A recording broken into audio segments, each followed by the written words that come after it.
possam se assentar. Quero agradecer ao pastor Jorge, que nos dá esta oportunidade de estarmos aqui ministrando a palavra nesta noite. Nós que estamos cheios do Espírito Santo, o Espírito de Deus está aqui, a graça de Deus está sendo derramada em nossos corações. A presença de Deus, ela é radiante, triunfante e poderosa. Deus está no nosso meio. O salmista diz: Deus está no meio dela, não será. Deus ajudará ao romper da manhã. Aleluia. Aleluia. Eu creio que amanhã, vamos dizer hoje, vai iniciar-se uma nova etapa.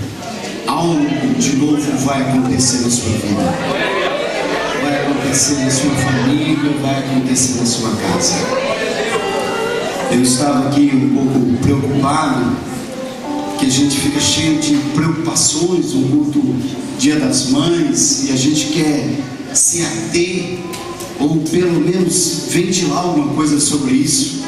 Mas de repente o Espírito de Deus começou a falar no meu coração, que às vezes a gente não quer quebrar protocolo, a gente quer ser muito formal, né? E de repente o Espírito de Deus também falou no meu coração, que quanto mais letrado, mais culto a gente vai ficando, irmãos, mais a gente vai ficando insensível ao Espírito Santo, né? Mais a gente vai querendo seguir as regras, seguir aquilo que a gente acha que tem que ser. Mas na verdade, irmãos, nós temos que seguir o Espírito de Deus, a orientação do Espírito de Deus, porque Ele tem a palavra certa para o nosso coração. Ele sabe o que eu preciso, Ele sabe o que você precisa. E eu procurei na Bíblia, depois que cheguei aqui, eu fiquei incomodado com uma palavra que Deus me deu hoje lá em casa. Falei: meu Deus, mas hoje é Dia das Mães, como é que eu vou falar sobre isso aqui? Aí de repente, irmãos, o Espírito de Deus me fez lembrar de alguma coisa que aconteceu há alguns anos atrás. Eu estava em uma casa, eu e minha esposa, visitando ali uma família, e aí de repente alguém bateu palma, e a irmã, dona da casa, saiu para atender, e eu ouvi quando alguém disse assim: olha, tem um pastor aí? Aí a irmã disse: tem sim, o pastor está aqui. É só porque alguém falou que tem um pastor aqui nessa casa hoje.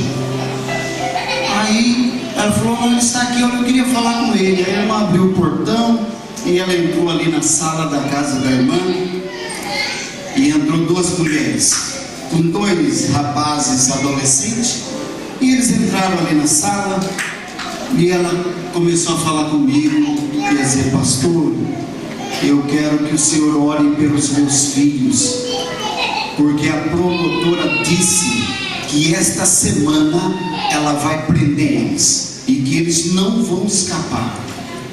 E essas duas mães estavam ali desesperadas, e eles disseram: olha, pastor, eu quero que o senhor ore para ver o que Deus pode fazer.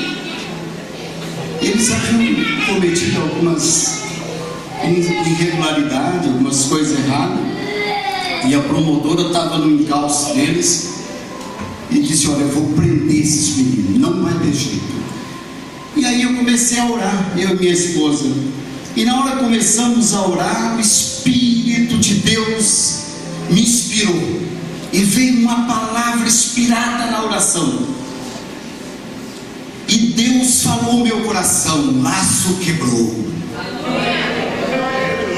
E eu parei imediatamente de orar, e olhei para aqueles jovens e para aquelas duas mães que estavam ali, e disse: olha, vocês estão livres, porque Deus está dizendo que o laço quebrou. Vocês não vão ficar presos. Mas Mas quando eu disse isso, irmãos, uma daquelas mulheres ali ficou endemoniada. O demônio pegou ela e começou a falar na boca dela, e a dizer o seguinte: eu não falei que não era para vir aqui, senão eles iam ficar livres? Eu falei que não era para vir aqui. E aquela mulher ficou possuída ali, e a irmã correu lá para dentro, e nós ficamos ali lutando contra aquele demônio, e aquela mulher também ficou livre. Glória ao nome do Senhor.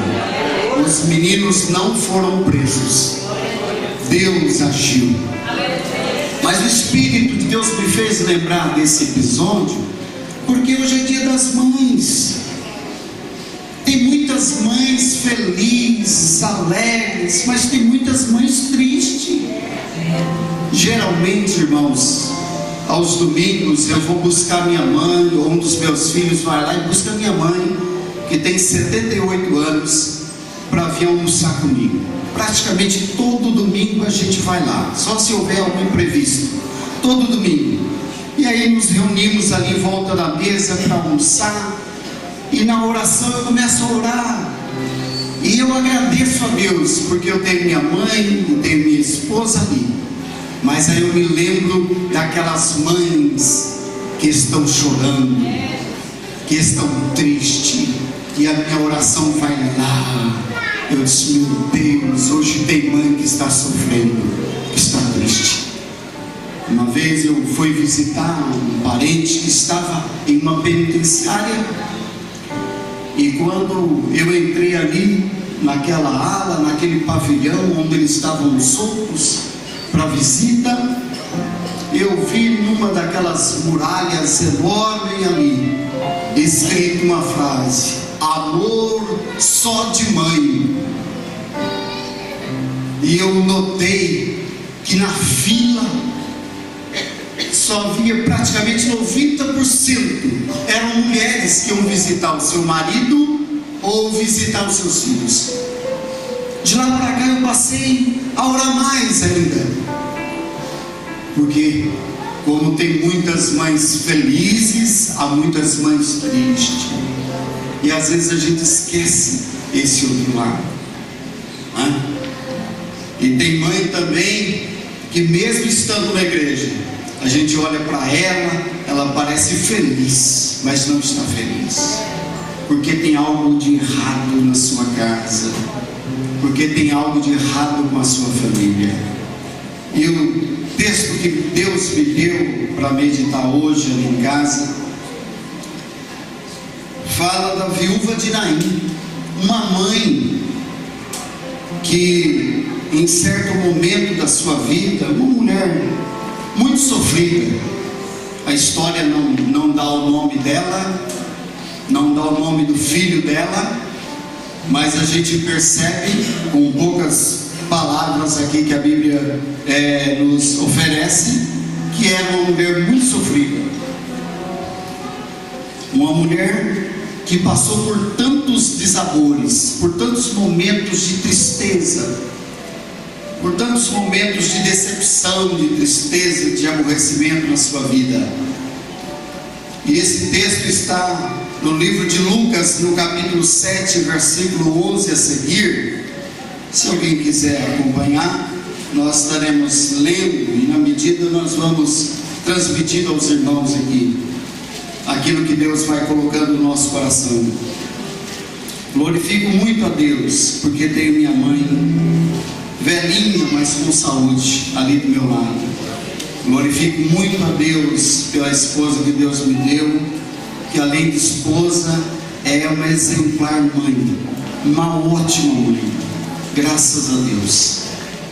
Eu ontem casamos a minha filha, foi o casamento da minha filha, e eu me lembrei momentos muito difíceis que nós passamos, e momentos de choro, de desespero quando ela ficava doente, e a minha esposa, como uma ótima mãe, sempre cuidou dela, e dos outros dois também que estão por aqui, que também deram trabalho.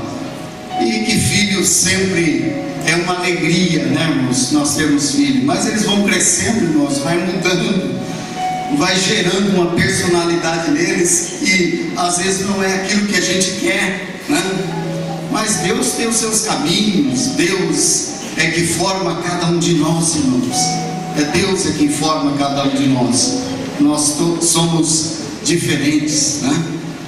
Cada um de nós temos uma digital, e foi Deus que fez assim, né? Mas eu louvo a Deus pela família que Deus me deu, por tudo que Deus tem feito. Eu venho de uma família evangélica. Eu me lembrei de Timóteo, que Timóteo, a avó dele era evangélica, a mãe dele, Eunice, também era evangélica, e ele se tornou um grande homem de Deus, porque a família me orientou, me dirigiu nos caminhos do Senhor. Mas o texto bíblico diz que aconteceu pouco depois, ele, Jesus, à cidade de Naim, e com ele iam muitos dos seus discípulos, e uma grande multidão estava ali em torno de Jesus, pelos milagres que ele fazia, pelas coisas belas que ele realizava. E nem todo mundo que seguia Jesus estava realmente interessado em salvação. Muitos estavam realmente interessados nos milagres, nas coisas grandes que aconteciam ali onde Jesus estava. E onde Jesus está, irmãos, há milagres, há maravilhas.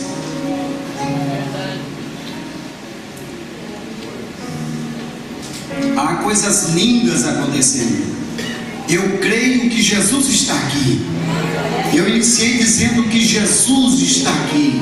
Ele está no meio dela. Ele está no meio da igreja. Então Jesus está aqui. E se Ele está aqui, irmãos, Ele é poderoso para fazer um grande milagre na sua vida, para realizar aquilo que nós precisamos que Ele realize. Então Jesus era cercado de pessoas que estavam interessados na salvação, mas que também estavam interessados em outras coisas. Inclusive teve uma vez que teve um grande grupo de pessoas que ficaram procurando Jesus. Onde Ele está? Onde Jesus está? E a Bíblia diz que esse grupo inclusive formou uma comissão e mandou falar com Jesus, que queriam se encontrar com Ele, né? Mas Jesus disse: olha, vocês estão atrás de mim por causa da comida que perece. Vocês estão atrás de mim, ou em busca de mim, por alguma coisa material. Mas eu tenho algo superior a isto. Paulo diz que se nós esperarmos só nesta vida, nós seremos os mais miseráveis. Não dá para ficar esperando coisas só nesta vida. Nós temos que ter a expectativa, a esperança de sermos recompensados na eternidade.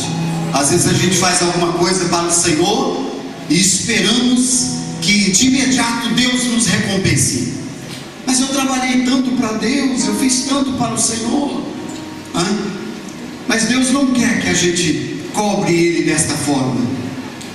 Ele quer que a gente deixe. A Bíblia diz: lançai o seu pão sobre as águas, e depois de muitos dias o acharás. E a Bíblia diz que nós não devemos cansar de fazer o bem, porque a seu tempo ceifaremos, se não houvermos desfalecido. Porque se morrermos, nós vamos ser recompensados pelo Senhor. Deus tem uma recompensa para cada um de nós que servimos a Ele, que buscamos a Ele com interesse, com um desejo profundo de entrar no céu, um desejo ardente de estar na presença dEle, de ouvirmos o nosso nome soar do alto céu. Aleluia! E a gente subir e sermos arrebatados até a presença do Senhor. Aleluia! Mas havia uma multidão que seguia. Então tinha gente de todo tipo seguindo ao Senhor. E de repente chegou perto de uma porta, da porta da cidade de Naim. E segundo alguns comentaristas, eu não pesquisei muito profundamente sobre isso, diz que de Cafarnaum até esta cidade Eram 38 quilômetros. Então andaram bastante, estavam cansados de andar até chegarem ali.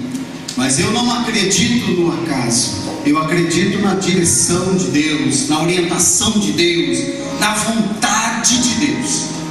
Se eu não acreditar nisso, irmão, não adianta a gente vir à igreja. Nós temos que acreditar na direção do Espírito de Deus sobre a nossa vida.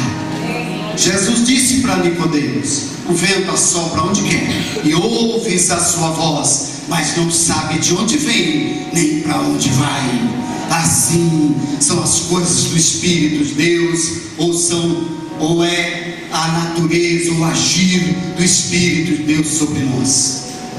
Então, meus irmãos, eu creio no agir de Deus, no Espírito de Deus, que mobiliza, que mexe com nós, que mexe com a sua igreja. Há tempos atrás eu até disse para um dos meus filhos que eu tenho visto algumas igrejas que não mudam, mesmo vendo que há uma onda no mundo inteiro de louvores que adorem, que exalte o nome do Senhor. E alguns pastores insistem em manter aquela liturgia antiga, mesmo vendo que há um mover do Espírito, que há um sopro de Deus nessa direção. Então a gente tem que seguir a direção do Espírito. Vamos adorar, vamos cantar, vamos ficar em pé, vamos mobilizar o povo, porque é tempo de adoração, é tempo de adorarmos ao Senhor. Aleluia, glória ao nome do Senhor, louvado seja o nome de Jesus. Então Jesus foi dirigido, guiado, orientado para aquela cidade ou para aquele povoado onde haviam tão poucas pessoas residindo ali, morando ali. Mas havia algo que Jesus tinha que realizar ali. Tinha algo que ele tinha que fazer a uma pessoa. Deus conhece tudo de antemão. Deus nunca é pego de surpresa. Deus sabe todas as coisas, irmãos. Alguém escreveu que Deus lê a carta sem abrir a correspondência, porque Ele é Deus. Ele sabe o que está escrito mesmo antes que nós venhamos abrir. Deus sabe tudo de antemão. E Ele sabia da história de sofrimento, de tristeza, de perca daquela mulher. A mulher que já havia perdido o seu esposo, e agora ela perdeu também o seu filho.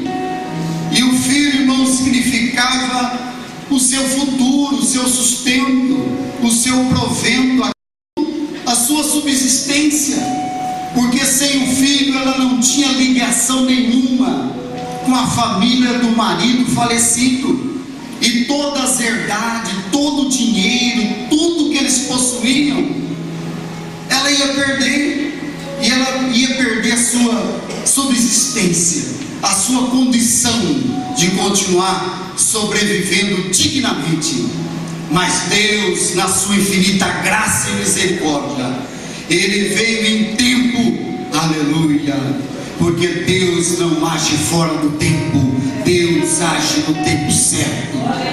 A Bíblia diz que há tudo um tempo determinado por Deus, e há um tempo para cessar o sofrimento, há um tempo de Deus agir, irmãos, na causa da dor, na causa do choro, no motivo que nos entristece, naquilo que nos faz sofrer. Há um tempo de Deus. A Bíblia diz que tinha um homem que fazia 38 anos que estava num tanque, ou à beira daquele tanque, esperando o movimento das águas, porque uma vez por ano um anjo vinha e agitava as águas, e o primeiro que ali mergulhava era sarado daquela ou de qualquer enfermidade que tivesse. E aquele homem já fazia 38 anos deitado ali numa maca, e já estava desvaindo, as suas expectativas, a sua fé já estava diminuindo, ele já estava achando que ia morrer doente, e que a cura não ia acontecer, que ele não ia ter um encontro com o anjo que agitava as águas. Mas Jesus, irmãos, passou por aquele lugar e foi em direção exatamente àquele homem. Havia outros ali, mas Jesus foi lá. E quando Jesus chegou ali, Jesus disse: você quer ser curado? E ele já tão desesperançado, né, irmãos? Que às vezes a gente critica as pessoas que ficam desesperados, jamais sem muita perspectiva. E aquele homem disse: Senhor, mas não tem ninguém que me ajude, não tem nenhum parente que fique aqui comigo dias e dias para me ajudar. Não tem nenhum irmão da igreja, não tem ninguém. Ele começou a argumentar: não tem ninguém. É a verdade, irmãos. Há momentos que não tem ninguém para ajudar, e que Deus também não deixa ninguém te ajudar. Deus também não deixa ninguém te ajudar. Eu passei por uma prova dias atrás, e eu não falei muitas coisas para minha família, mas o Espírito de Deus me falava. E eu corri para um lado e não houve saída, corri para o outro e não houve saída. Eu disse: meu Deus, mas o Espírito de Deus me comunicou: não vai haver quem te ajude. Aí eu vim aqui um dia, Deus usou alguém para falar que era para confiar no Senhor. Aí Deus abriu uma porta e eu escapei. Aleluia. Deus abriu uma porta e eu escapei. Deus agiu. Deus agiu. Deus agiu. Aleluia. Eu ainda estou me recuperando, mas Deus agiu na minha vida. Mas não teve quem me ajudasse. Não houve quem me ajudasse. Mas Deus agiu, porque Ele é o Deus que age. Ele é o Deus que age. Aleluia.